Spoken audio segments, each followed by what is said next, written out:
To create a navigation menu using Gutenberg full site editing and a pre-made Maxi Blocks navigation menu, start by clicking on the Appearance tab in your WordPress dashboard. Click on Editor to access the full site editing interface. Then select Patterns. Click on Header to edit. Open the document view to see all blocks in the pattern.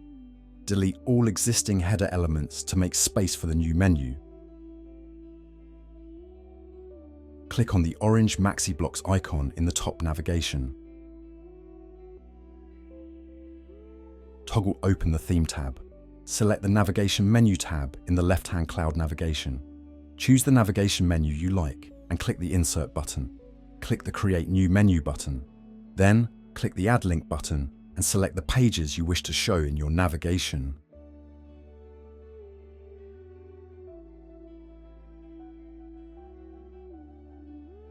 Click Save to apply the changes. Finally, preview your website to see the new navigation menu in action.